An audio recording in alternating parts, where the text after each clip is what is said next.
Hello and welcome to the season finale of Chris Strub Unmuted. I'm Chris Strub, and in this final episode of the season, we return to a second conversation with my dad, Papa Strub. And I waited to record the intro and outro to this season finale because I recorded both episode 1 and episode 8 here at my home in Malden when my dad was visiting here a few weeks ago. And since then, I have completed this series of additional conversations with other dads, both here in person and around the country. And it's been a true honor. And I really hope that you've enjoyed this season as much as I have enjoyed putting it together. My dad is an incredibly important person in my life, my adolescence, my adulthood. And as you'll hear thematically, and probably have heard if you've listened to this season from the beginning to end, someday I'd like to be a dad myself. And hasn't happened yet, but we're taking steps every day to try and be the best man that I can be. And hopefully you've sensed that through the course of this season. I think a lot of people might look back on this season and point it out as their favorite season because these conversations have just felt different. They hit home differently.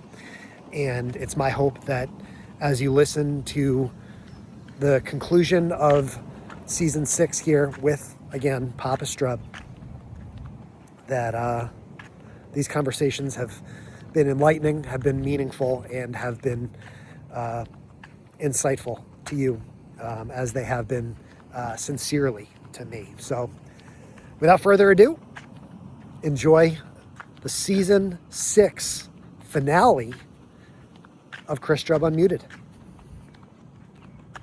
I have 2 children that I loved, that I'm not going to let the same thing happen to them that happened to me. They will always be there.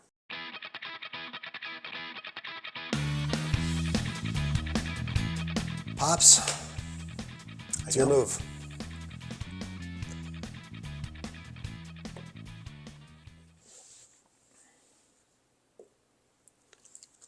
So, welcome back. First 3-time guest on the podcast. 3 times. What was it like becoming a father for the first time? Incredible. It was really incredible. You were tough to come out. You were upside down. I was upside down. Yeah, you were upside down. Now, luckily, I didn't come out of you. No. We had to flip you over, and then you were a C-section. This is a free pawn. Unless you're tricking me here. Mm-hmm. What was it like the first few days, week that your son was home with you? Well, let's start here. Well, you weren't home for a week. This was 1985, so we couldn't text you. Like we weren't on your cell phone. So tell the story of how the doctors were able to get in touch with Skip when it was time for Chris to be born. I was there.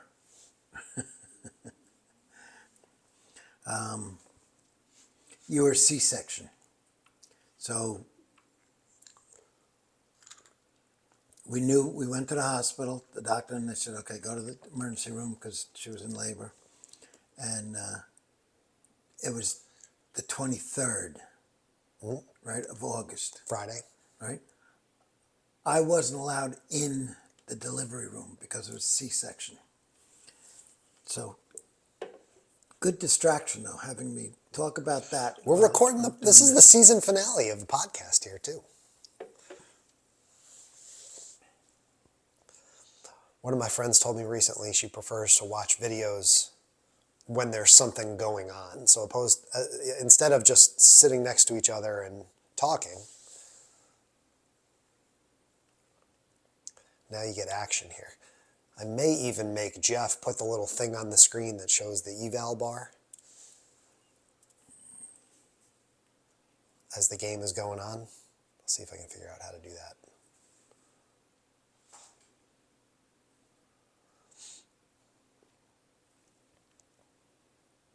Why is your son named Christopher?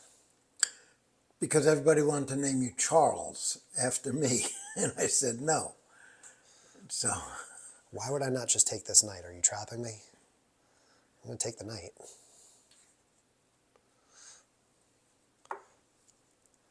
Your father's name was Charles. correct. I didn't want you to go through the same thing I went through. Your grandfather's name I don't know. is what we were looking at, like the Charles Strub sweepstakes in California. I think my father's name was Charles. Grandfather. Right. Yeah. I mean, you know that your father's name was Charles. Mm-hmm. I mean, I knew your dad. But his stepfather, John C. Burr, was my real grandfather, who I really grew up to be. That was my grandfather. Unfortunately, he died January 6th, 6 days before my 6th birthday.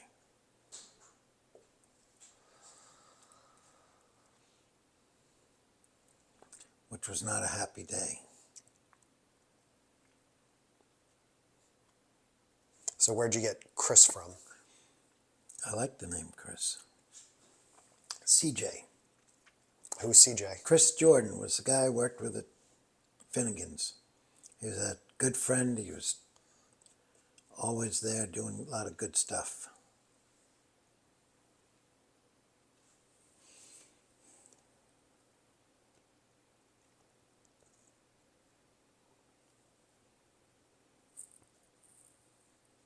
What was your son like as a baby? Cried all the time. All the time? Yeah, you were a crier. Cried all the time.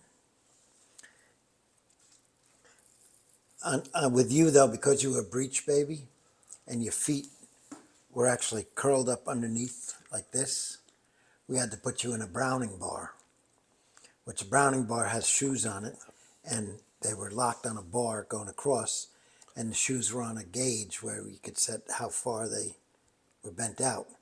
So every week or two we had to bend them out another couple degrees, otherwise you'd be walking pigeon-toed. I wonder what Dr. Molly thinks of that. I know. I don't think you ever knew that. No, I've heard that before. Yeah, your feet were bunched up, so your feet were sort of crooked, and your feet were bent in. Yeah, so we put them out. It was great for babysitting or picking you up. Just grab the bar and pick you up in like a suitcase. And there you were, hanging upside down. Like a bat?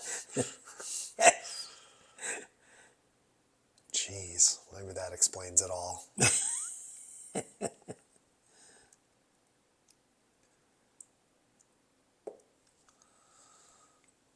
I'm not very good at chess. So the last time that we played, when you were down here, you beat me, right? Mm-hmm. Did you grow up playing chess? What? Did you grow up playing chess? I played chess a lot growing up. Yeah. I had 3 computerized chess. My brother Steve. You have a favorite chess player growing up? No. No. Bobby Fischer? No.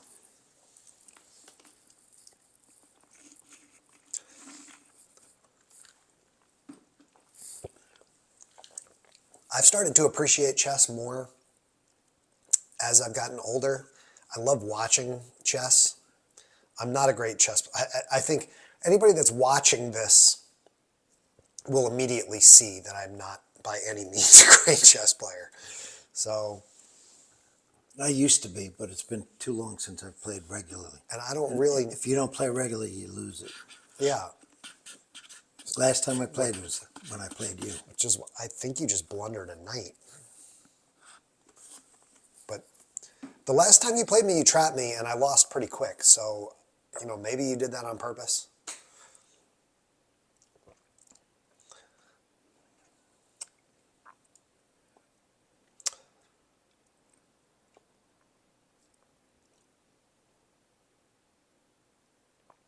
When did you know, when you were young, that you wanted to be a dad? Right away. Right away. I knew I wanted kids, but I wanted my profession first. I went to school for cooking. I wanted to set my own, become who I was going to be a chef. And by the time I was 30, I wanted to have kids. Close. Okay, almost made it. It's tough, though. Yeah, I had to chase your mother for 5 years. 5 years. That's a long time. Yeah, well, she was dating somebody else. Yeah, that makes it even harder. We used to meet at Finnegan's in the Pine Room, they call it, with Joe behind the bar. And we'd meet there 1 o'clock and stay there till 2 o'clock in the morning talking and stuff and having a good time, you know. It was fun. One night we were out driving around in your mother's car. We pulled up to Chelsea's, and we're sitting there and we're talking, and her boyfriend pulls up alongside of us and beeps at her, and I get out of the car, and she goes, "Okay, I'll see you later, bye," and she drove off. But I used to go over to White Castle and see her sister, Betsy, and Shout out to Aunt Betsy. get flowers and cards for her at the big super path mark and drop them off at your mother's house at night. So when she got up for work the next day, she had a card from me. Very different era back in the 80s as it is now in the 2020s, huh? Times are a lot different. What are you doing? 2020s. I don't really know what this rook strategy is.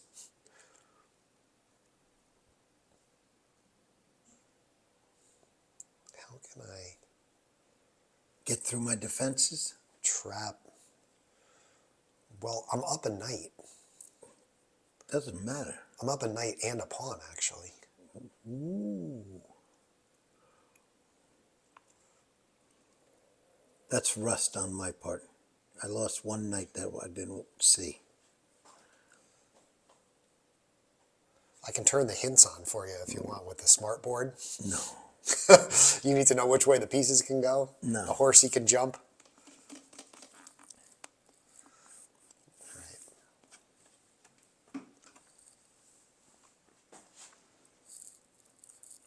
I got to start playing at home. Playing myself on the board against the computer. I mean, I've got e5 defended with the knight. Mm-hmm.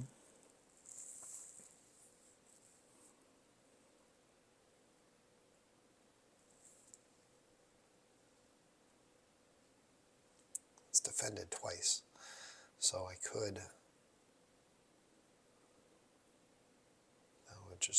That would be a terrible move. But I could open up the A file. I am just amusingly bad at chess, so we'll Well, I'm see. looking like a rookie here myself. Yeah, giving up that knight was pretty bad.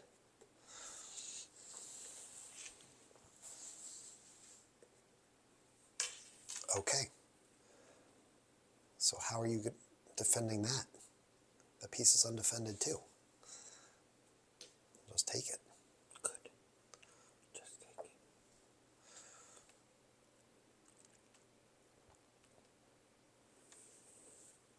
What's one of your earliest memories of your son? Soccer. Playing soccer. All the time.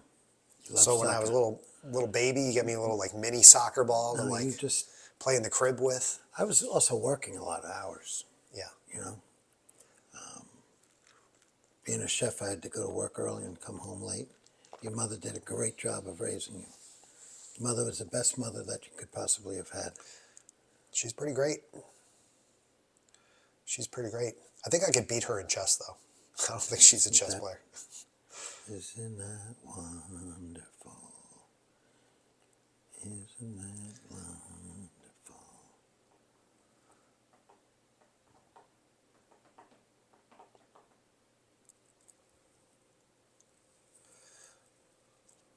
I'm defending that one.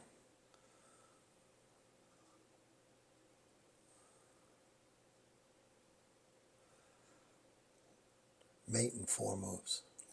You think you're going to mate me in 4 moves? This will be an awfully short podcast. You're going to have to really rush through the whole adolescence I don't stage even know here. how much.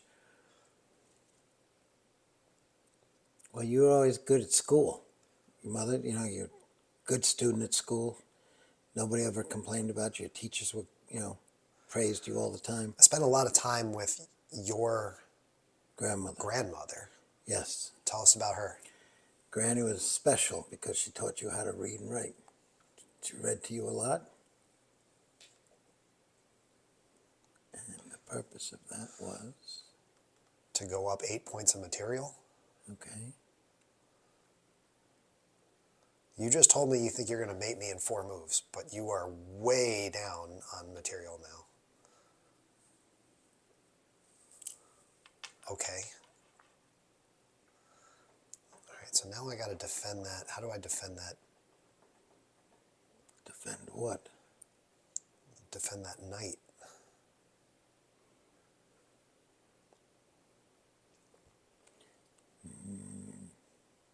Mm-hmm.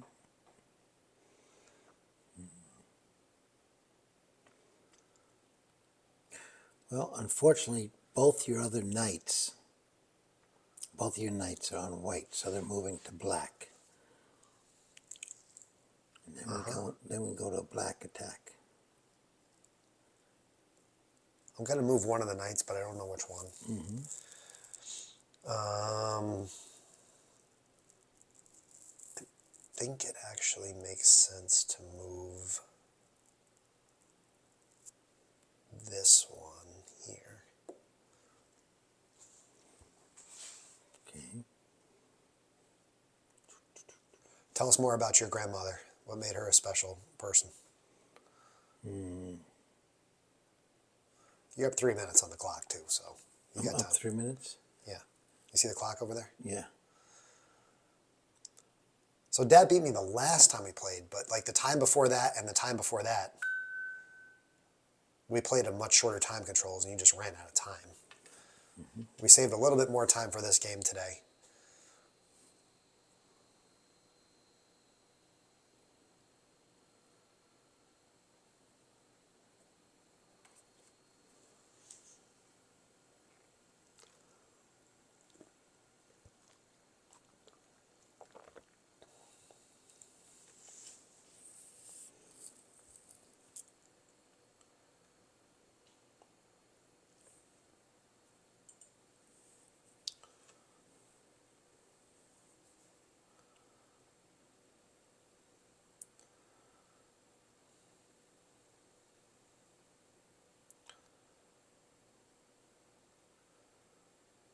He's setting a trap. He's trying to overload that side of the board. I'm glad you can figure out what you think I'm going to be doing. Meanwhile, I'm coming around on the left side, going to take your knights over there. You just gave me this rook. I didn't give you a rook. You're only getting what I want to give you. Well, You're only getting... You just sacrificed the rook! That's a thing on the internet. Great. But you just gave me a rook. Go ahead, take it. But there is you've got the other rook and the queen pointed in this direction, and my king is kind of trapped over here. So I'm trying to figure out, the obvious move here, if we look at the game review of this, I think you just blundered the rook. No. Nothing I've done except for that one knight. I haven't seen, I don't expect. But then again, I'm a suicide player. Oh, I think anybody watching this can see that. Mm-hmm. All right, repeat the question. Tell me more about your grandmother. What was special about her? What did you love about her? Granny took care of me when my mother left me. We were dropped off when I was 2 in her backyard, Steve and I. And she took us in, allowed us to live at their house. Well, my father was divorcing my mother. And for a couple of years we lived alone. You know, my father and me and my brother, with Granny taking care of us. And then my father met Carol and met her in when they married, 1959. They got married. 58. They got married, and then John was born in 1959. And Ronnie was born in 1960, and my life changed completely. Because my father was not talking to me that much. He wasn't a fatherly figure. Carol was not a motherly figure. My father had the fire department in his boat, and I had nothing. I felt like, when we played outside, I felt like I wasn't really a kid. So much so that when I went to baseball practice one night, practice over at 6 o'clock, I was still at the field by myself at 8 o'clock at night, waiting for someone to come and get me. When they finally remembered that I was at field, I went home. They had already sat down, were eating dinner when they remembered that I was at baseball. And it was like, oh. So do I think like I was forgotten? Absolutely. Did they really give a shit about me? I don't think so. Didn't matter that I wasn't there. They sat down and started eating. Hey, there's an empty chair over there. Is there something we're missing here? You know, I'm a kid. You know, make me feel wanted. Make me feel loved. Don't take my suitcase and put it out in the driveway anymore, right? And say, oh, they're coming to get you, right? That was nasty. Check. Yeah, that was not going to stay there. But that does two things. I had to take the rook there, right? Okay. Mm-hmm. So now I'm up 7 points of material.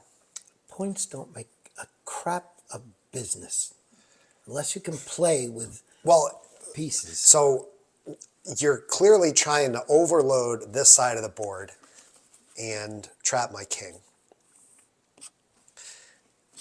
And so just play the game. I had to take the rook there. Don't tell me your strategy. I had to take the rook there because the rook could have shifted over here, and then you got 2 rooks and the queen coming this way, and I can't stop that because my queen's hiding over here, and this rook is doing absolutely, like this rook might as well be dead. Like he's not doing anything over here.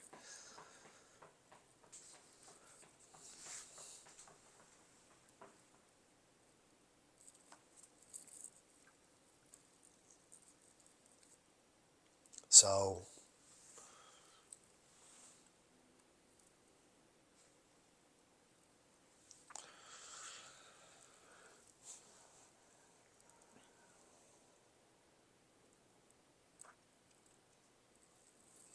I really don't want to lose this G-pawn, though.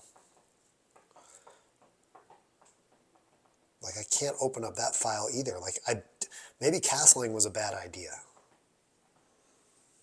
Mm-hmm. Castling's so early.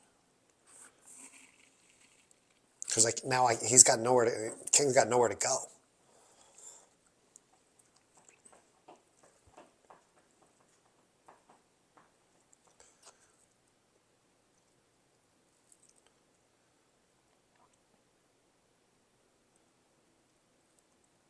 What was the best part of becoming a dad for the first time? For the first time? Father of 2. Father of 2 with my daughter? Yeah. With Kerry? I mean, everybody knows the baby sister's always the favorite, but... No. Favorite part of becoming a dad for the first time? I have 2 children that I loved. That I'm not going to let the same thing happen to them that happened to me. They will always be there. Did you have friends around your age, like, that were having kids at the same time that, like... We had some people that, we knew. Where, like, Chris and then eventually Carrie could go play with, like, the kids that are the same age? Your mom's friend, I forget her name, lived up by the statue of Columbus. The day Carrie was born, we were at the doctor down by King Cullen in Halesite. Yeah. And the doctor said, oh, take her for a walk. She's not quite ready. So we walked from there all the way up to the Statue of Columbus, to her friend's house up there. And she was hurting, and we drove her back down to the doctor's, and the doctor says, you're 10 centimeters dilated. Go to the emergency room now. So she went. That one I was in watching, and in the delivery room, when you see the little hole this big, and on the inside you see something like that with hair on it. Oh, yeah. Well, there you go. Let me tell you something. That is the most incredible feeling I've ever had. That's life, right? Being born. And I was like, I can't believe that that's going to be my daughter, coming out naturally. Unfortunately, I couldn't see you when they cut open Mom and pulled you out by your legs, right? I was a little more of a showman already, coming out. But you were got to early make my too. own way. You were supposed to be, because Carol's birthday was September 2nd. So everyone was like, oh, you're going to have her on Carol's birthday. And we figured, okay, fine. But the doctor was going away on vacation, right? So she said she's going to do it a week early, so she did it a week early. I think I got to activate my queen here. Queen's got to get into the game. Oh, that's good. We'll see if that's a big mistake. Good move. I just I needed to cling on to that Leo side of me. I mean, I'm like, what's your sign? You're born in January? Capricorn. You're a Capricorn. So everybody gets on me because I'm on the cusp of Leo and Virgo. But I was supposed to be a Virgo. Well, you're supposed to be a Virgo, but you are a Virgo. I am a Virgo, but And you know something? Carol was a Virgo. And I didn't get along with Virgos. We butted heads. You people are stubborn. Am I going to get checkmated here? I told you, 4 moves. It's been more than 4 moves. But I got to take back. Go ahead, take back something. But I can't open up the H file. That's just asking to be mated. So I got to go this way, right? Okay. So I'm still up 7 points of material. Mm-hmm. So I'm way up. I should be winning. Maybe Dad will give me the other rook.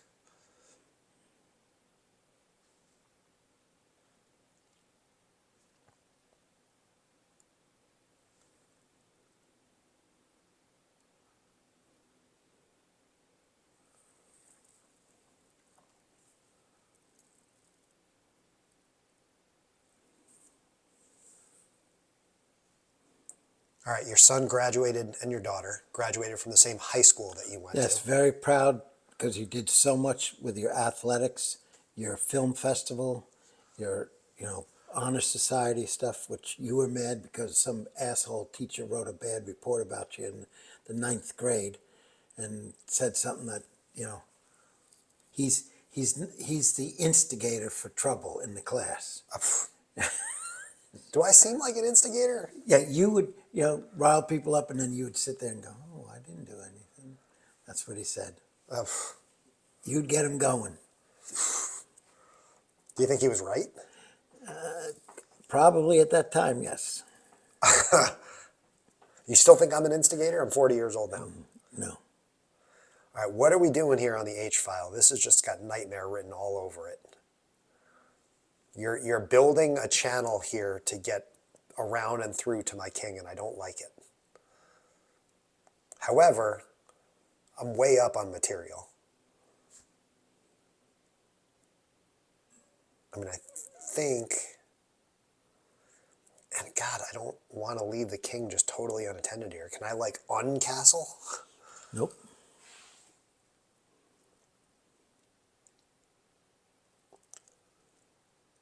Was it cool seeing your kids go to the same high school? Mm-hmm. Huntington High, it's a good school. I mean, it's a great school. Mm-hmm. Your brothers went there as well?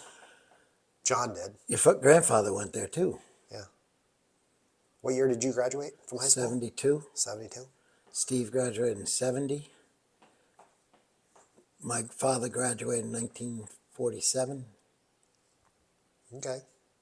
The year the whale came to Huntington.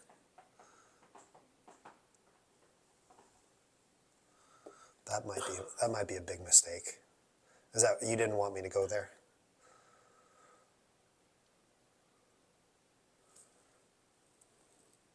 Check. Whoa. Who said you were allowed to go there?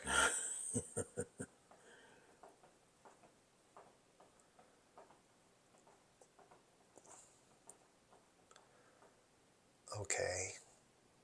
Fuck. That's going to be a big problem. That's going to be a big problem. I was looking left the whole time and I should have been looking right. I told you. Because there is a... I told you. What's the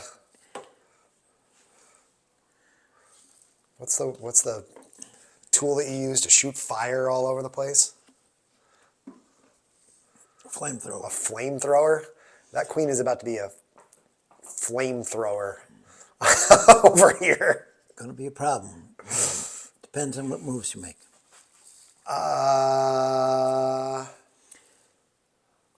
See, I don't watch. I come up to the board, I look at it, and I make my move. I mean, that file, that I had not looked that direction. So that's a problem. So, once you castle, right, the attention focuses on getting into that corner because that's a really tough corner to break if you have the right defenses. castling is a highly recommended tactic. Look, I'm like you know what ELO is? Like it's the worldwide like rating. Like Magnus Carlsen's like a 2800. Okay. And if you like buy a chessboard and like take it out of the plastic, you're a 200. No. I'm like a 300. So like I don't know what I'm doing. Okay, so what's somebody that's beaten computerized chesses? I've beaten. Well, you can beat a computer. I had three. I had a small one, a bigger one, and then my one on my computer, on my desktop. Yeah. And I have no friggin' idea how to block this check. they played against each other, right? And then they played that one, and then I played the last one, and I beat him. This is so I beat bad. my computer. This is so bad. This is bad. I think that's got to be it. And you know I beat the Connecticut state champ, right? I've heard that.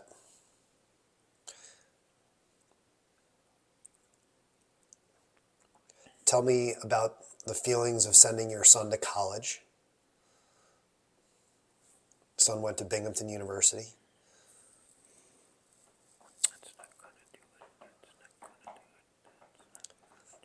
You're up 14 minutes on the clock, by the way. Are you looking at the clock? No, I wasn't. I don't care. My point is you're not going to run out of time. I know.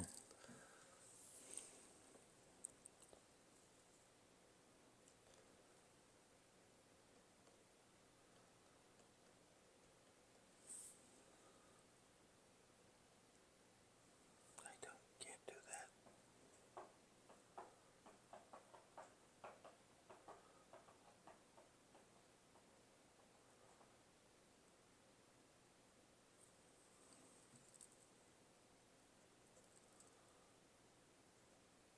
Oh, Jesus Christ.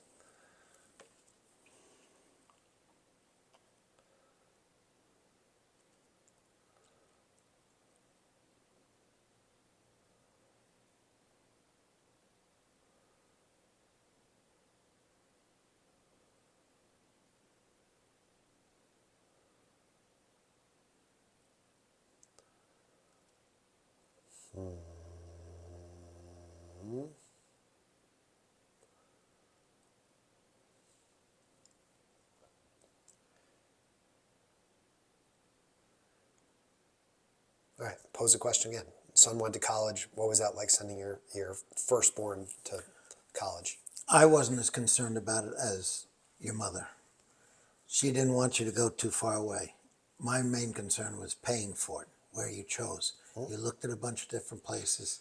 I think I picked a pretty good place, right? You picked a CUNY school. SUNY. SUNY, CUNY. Yep. Same difference.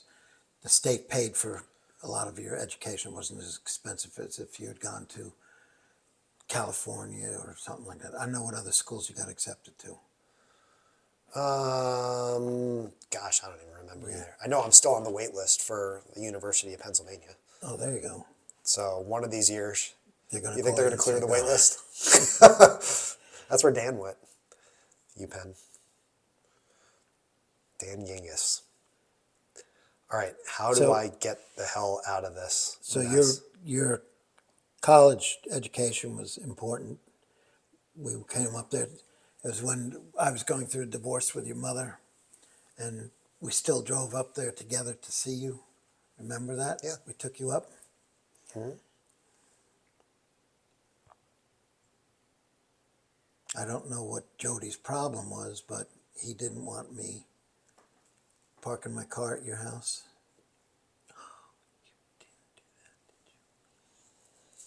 Offering a queen trade here. I'm glad you're offering a queen trade. I got to get that queen out of there. That queen is a real problem. So go ahead. Trade him off. I'll take that trade. I'm a better queen player than you are. All right. So now I have 2 rooks and a knight for a rook and a bishop.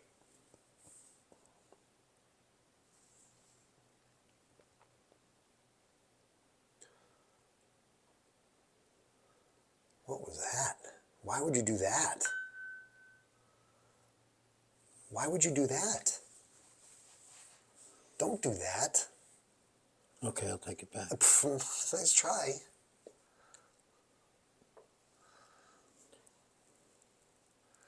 That felt like a bad move. I'm going to plug this game into like game review and see. I don't know what the hell you're doing there. I don't think that's right. What? You can't take that pawn. That's en passant. No, it's not. That's the pawn that en passant. If does- I move past that one, not this No. one. It allowed it. No. Doesn't have to be this initial pawn. It can be any pawn. 100% sure. Because you move 2 squares up, I can slip behind him. Doesn't have to be this pawn. I'm sure it has to be that pawn.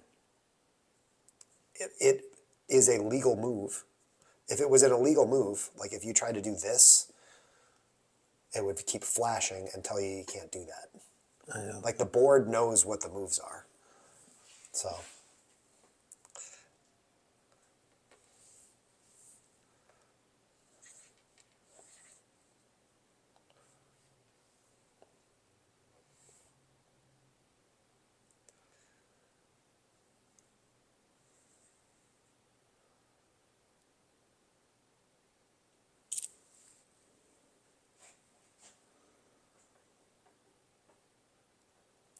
Now I've talked to you, and there's other interviews and stuff about this before, but your son lives in Binghamton for 10 years, and then your son decides to go to 50 states in 100 days. Mm-hmm. To have a beer in every state. Well, That's what I thought it was. that was the first trip. Then the second, so 2014, 2015. This is when you started to face some health problems too. Was it 2014? Something like that. 2014 was the first bout with cancer? Yeah, I think so. What's the worst? Now, my dad has a ridiculous pain tolerance. What is the worst physical pain you've ever felt? I have a guess, but because I've seen a lot of it. Does it have anything to do with sitting up? Sitting up. Is that it? Yes. After I With had the 28 staples in me, that was really that bad, huh? and nurse comes over and says, "Okay, sit up." I said, "You sit up." I didn't want to, because I had my surgery. I had my liver surgery, cancer surgery. Between that and kidney stones. The worst pain, because of the outside ramifications, was driving from Centerport to Huntington, trying to get to Huntington Hospital with a kidney stone, and having, from Northport to Huntington, having to stop in Centerport by a cop in While you're facing kidney stone pain? Yes, and I pull up to a cop and I had to get out, and I couldn't drive anymore, and I told the cop I need an ambulance. So he called me, and I'm sitting there and I was in so much pain, and Chris and Carrie were with me, and they were both very upset, and I think, did the cop put you in his car? I don't remember this. Yeah. It must have been pretty small. I'm 4 years older than Carrie, so I should probably remember this better than she would. But I remember the cop came over to me on the other side. I was on the other side of my car. I had the Aerostar van at the time, I believe. And I was sitting there going, oh, in pain. It hurt. And the cop comes over and goes, just do whatever you have to do to, feel better. And I said, no shit, Sherlock. Because it hurt so bad. I'm doing whatever. It didn't matter what he did. But Chris and Carrie were there, and I think Carrie was traumatized by that.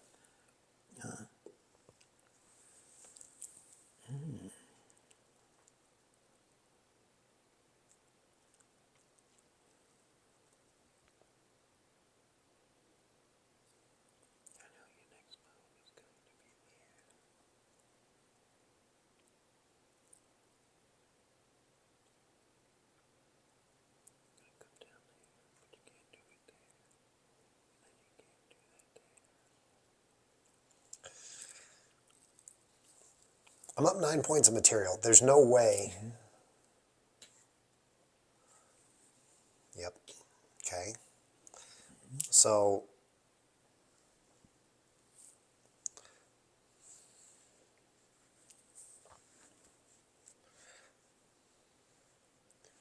I'm up a rook and 4 pawns. Any respectable chess player on the planet would win this game. There's just no way I should lose this game.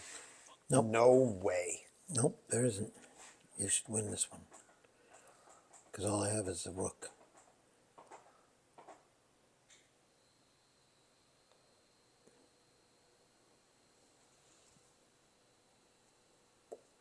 Check.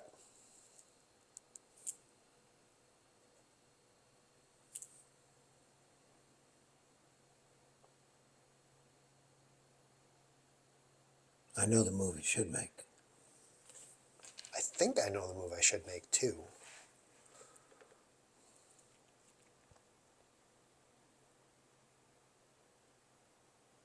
But it's going to cost you a rook. No, it's not. Oh, yes it is.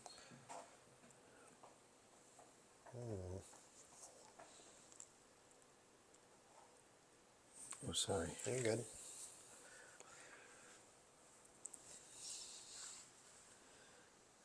You'll have 6 pawns and a rook. I'll have 3 pawns and a king.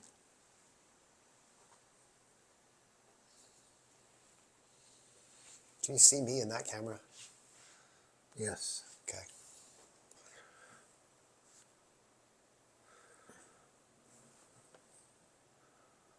I can see up to here. Okay, good. You see the delicious can of C4 Mango Fuego that I'm drinking? Oh, yes. I wish I liked it. I could drink 2 right now. There's your clip, Jeff.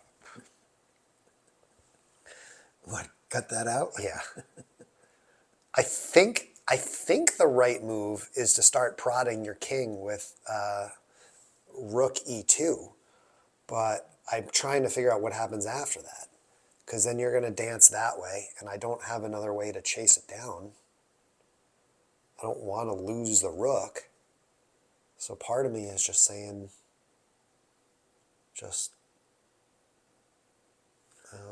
Rook f1.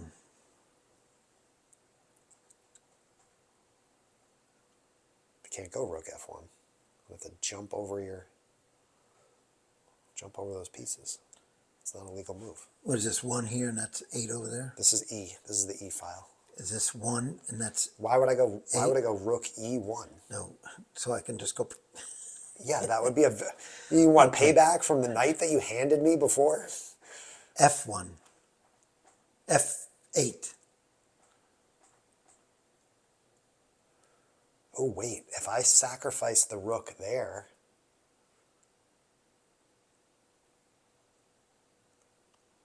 there's no way that's the right move. What? If I sacrifice Coming this down rook, here and going check? if I sacrifice the rook here and you took, then I could go, this pawn here, put you back in check, and you couldn't take back because I had him defended. You know what? Skip. Why do people call you Skip? From when I was born, the baby announcements came, the new little skipper has arrived. Okay. Because of sailing and being a boater. And it just stuck. Why did I want to be called Charles or Charlie? You like being called Skip? Charlie. People that call me Skip are old friends from long, long time ago.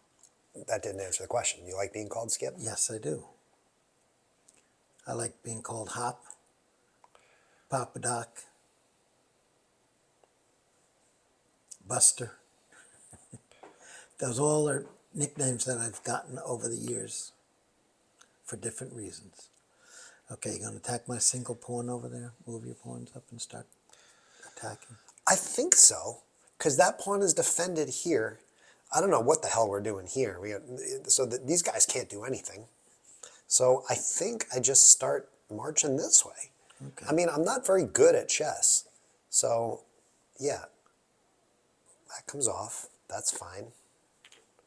Told you going to cost you a rook and a pawn. Yeah, but how am I going to possibly lose this game now?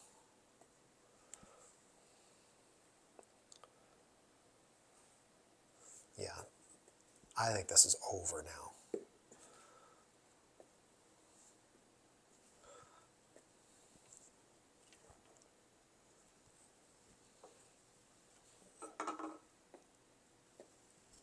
Mm-hmm.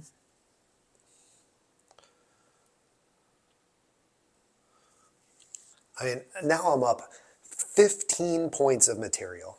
This is an unlosable chess game. Unlosable. No, it's not. You'd have to be pretty dumb to lose this game. It is. I mean, I'm not trying to put the cart ahead of the horse here, but we appreciate everybody that's listening to the podcast or watching. But I mean, I think poorly played game by me. I probably have mate in lots of rust. I probably have mate in 3. I doubt that. I mean, the best you can hope for is a stalemate at this point. It should not stalemate. Because I'm down to 3, 1, 2. Stalemate is possible. I'm down to 15 squares I can move in. I mean, this pawn can't go anywhere. This guy's just staring at his ass. This guy can't go anywhere. So the only piece you can move is your king. Right, and I have 15 squares I can move to. So I have to figure out how to... That's easy.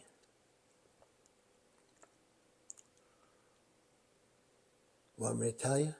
No, I don't.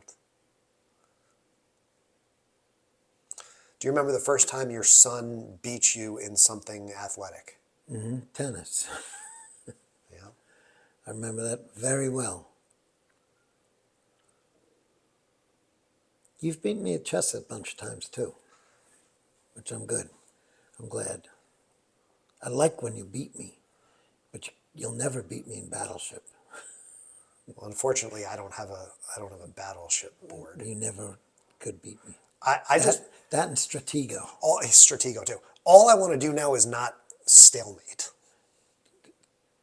Okay. So. Check. Okay. Check. Well, I can't go here, here. Those are my two options. You only have 2 legal moves. Right. Yep.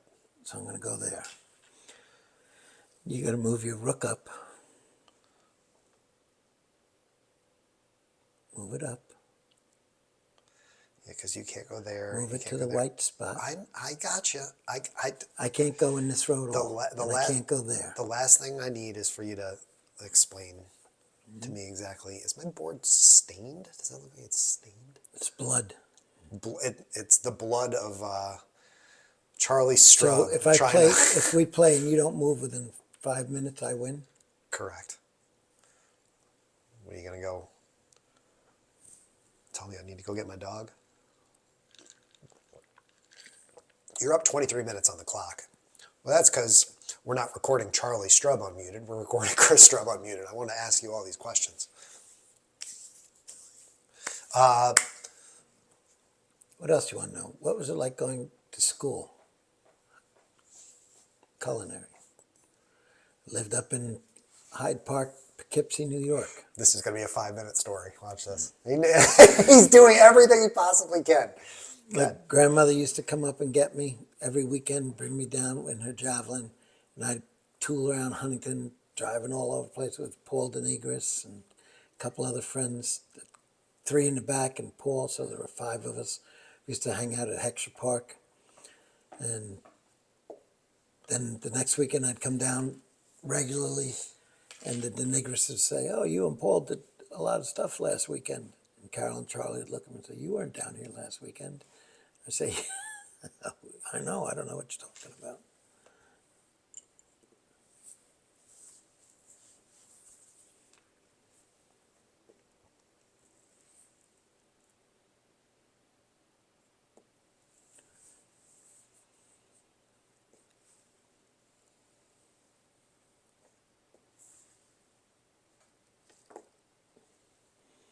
So the option of this is to what, get another rook?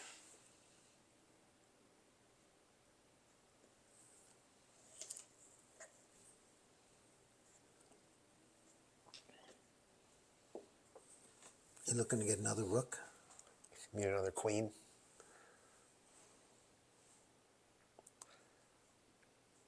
No, let's see you get the last one. You want me to? Remember, I get 20-second increments, too. Oh, you got And you actually now have more time than when you started the game. why? Because you get a 20-second increment per move. Oh, every time you move? Mm-hmm. Oh, so what's the sense? Well, I refuse to be It's my move. checkmated. It's my move. It's my move. Hey. Go ahead. Are you resigning? Go ahead, make your move. You want to offer a draw? You can offer a draw. Yeah, offer a draw. All right, well, before the game ends, You want to draw? Yes or no?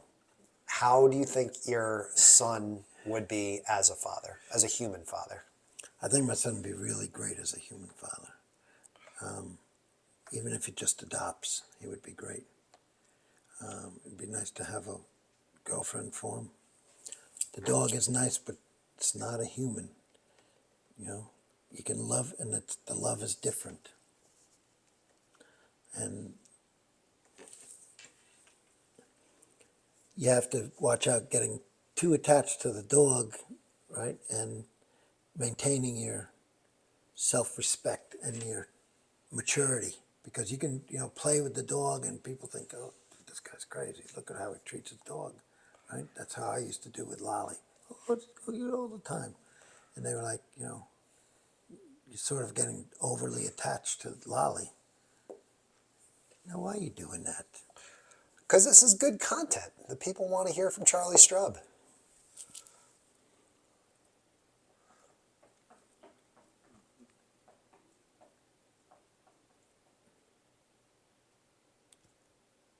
So I'm not overly attached to the dog.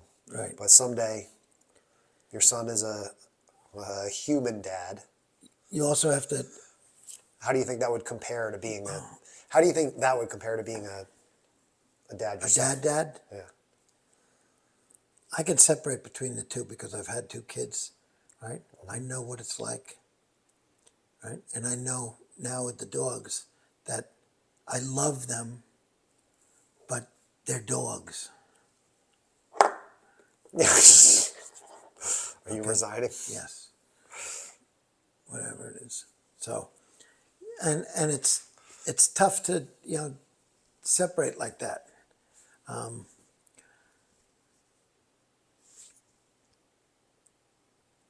I'm sure you've known people, right? That they have their little dogs. These women have these little dogs, and they put them in their pocketbooks. They carry them around. Oh, they're my little cuties. They dress them up. They get them trimmed and cut all the time. They've forgotten what it's like to love another human. They love their dog so much. And that's what I was doing. I was loving Lolly because I lost Jean, and that hurt, losing Jean.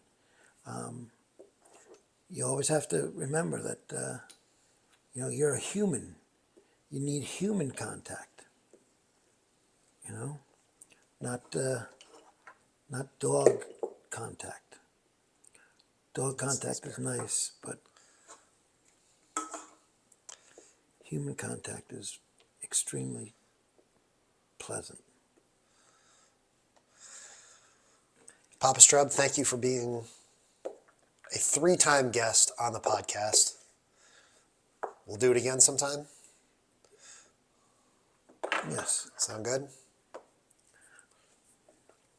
I would like you to answer me a question.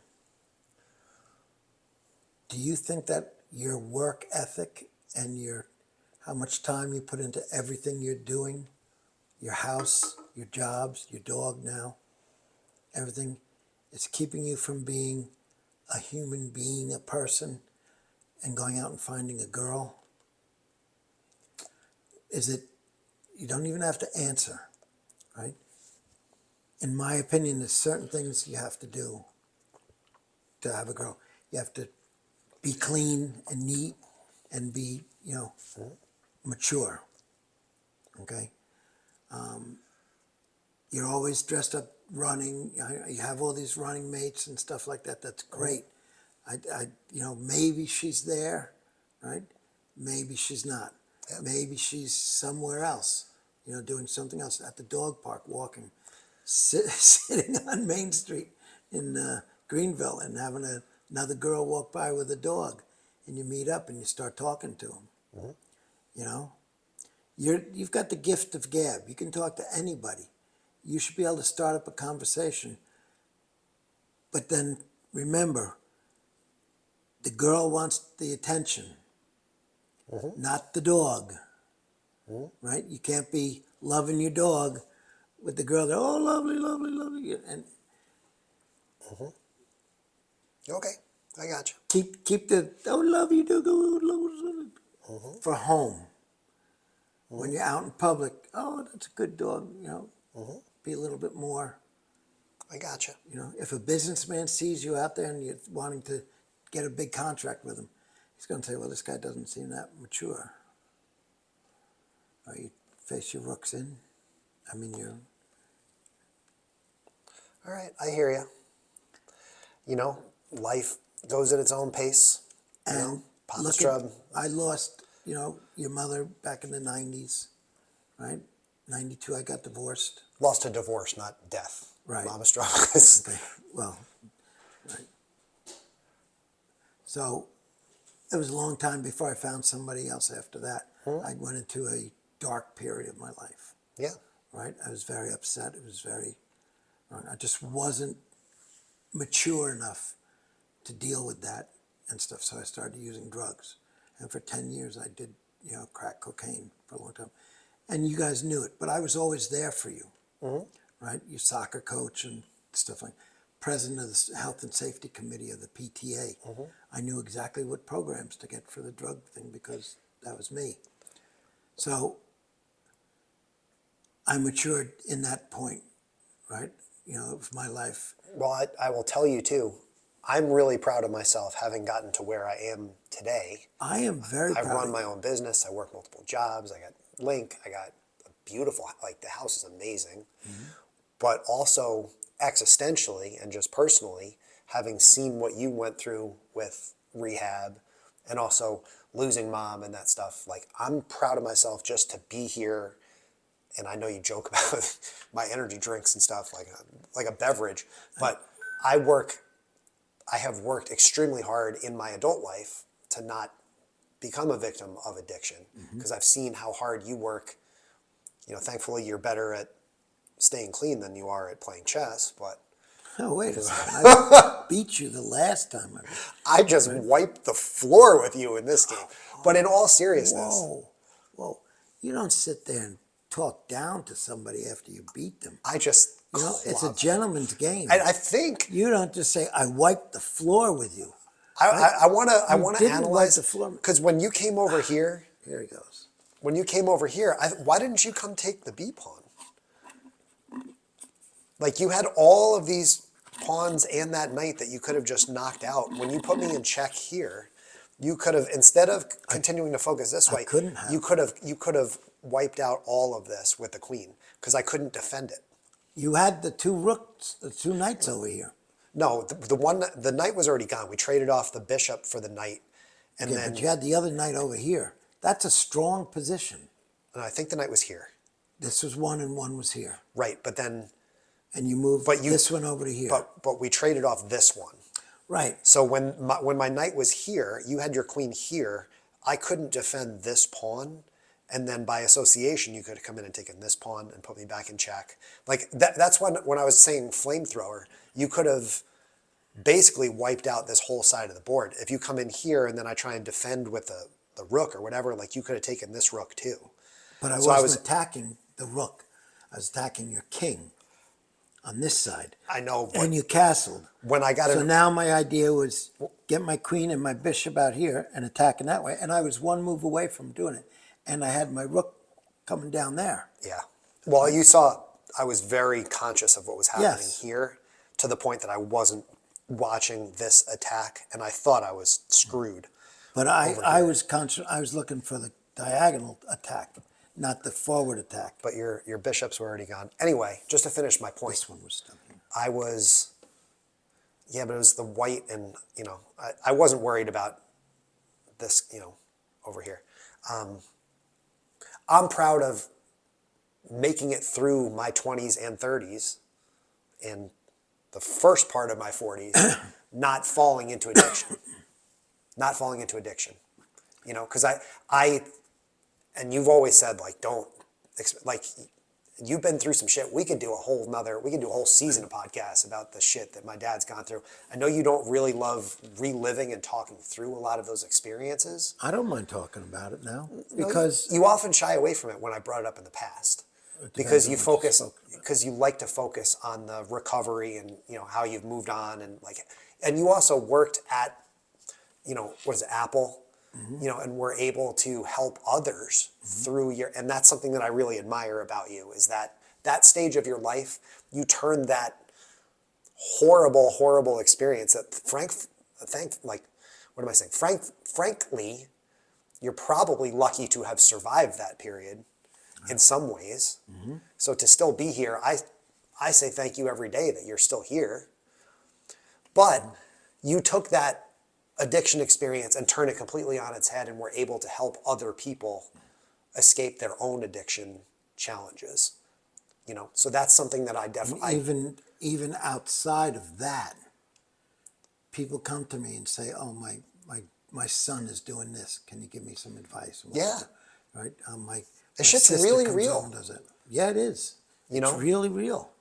And I saw people die. And you can see that. You saw, was it last year or the year before, just on your block in your neighborhood, you saw a guy that you knew from decades and decades ago, and he's in a very, very bad way. I saw the guy that is mostly responsible for me being clean today, going into that house and getting drugs across the street from me.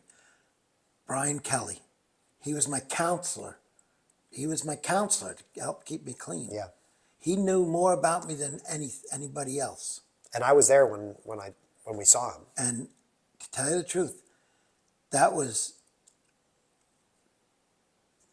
really emotional for me. Yeah. To sit there and he came out and he gave me the exact crack addict excuse that you could possibly have. Oh, I'm just here helping somebody out. Yeah. Come on. You're not here helping somebody out. I saw you here 4 or 5 times. I know it's not. Scary stuff. But I will tell you, just to reiterate my point, all that you went through with that not only has helped other people, but it has helped me at times. Like, getting into that sort of stuff has never, ever, ever, ever crossed my mind because I saw what you went through. Is that, and you know that. And you know that you and addiction has been on my mind constantly since you got out of high school. I always thought, because I know what college is like, right? Drinking and drinking and drinking. Sure. And at one point I thought that you were drinking a little bit and all the bottles of liquor you had in your thing. And I know that's college stuff. So it wasn't too much. Yeah. But what happens after college? Are you drinking a lot? Going on? I know you weren't going to smoke. I know you weren't going to do drugs like that. This stuff I don't like because it changes you. It's a mind or mood altering substance that changes you. Yeah, well, it's caffeine. Right. You can be addicted to anything. Sure.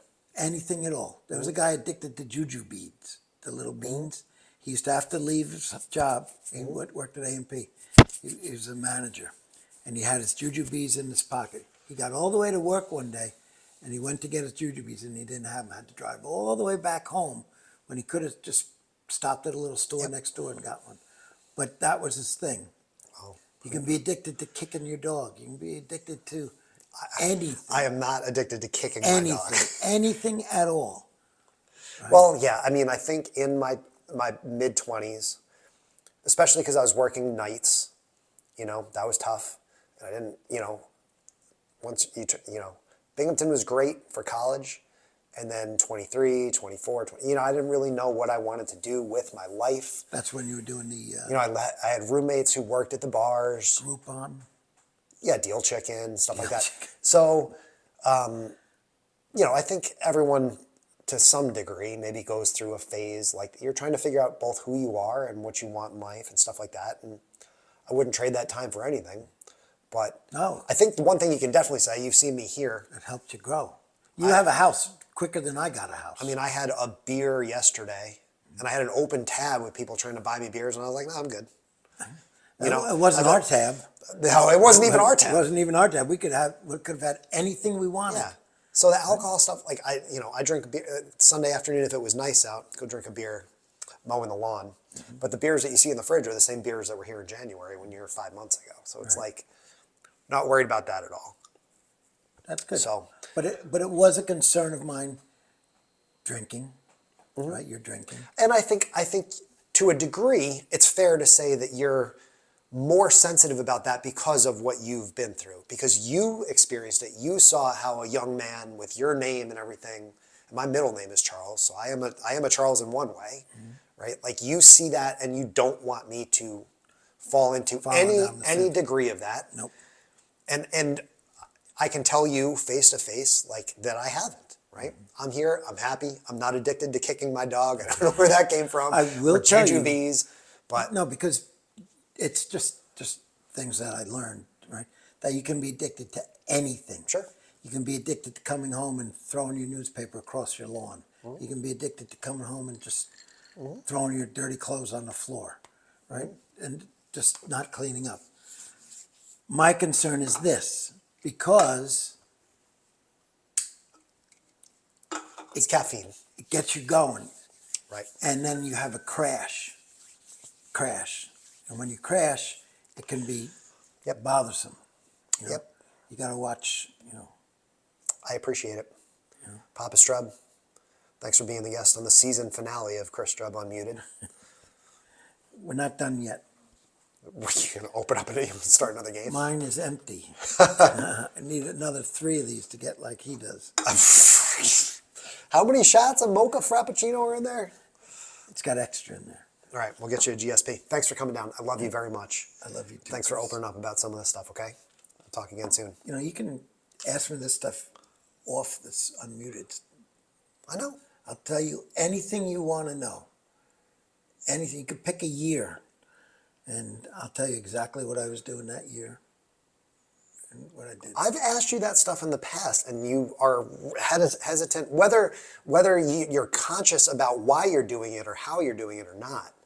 When I've asked you those types of really difficult questions about those specific experiences, and I understand, I'm not complaining about it, Like, you went through a very difficult recovery process, and a lot of that process, I'm sure, is about compartmentalizing and putting those experiences behind you, and also learning from that and being a better human being because of it.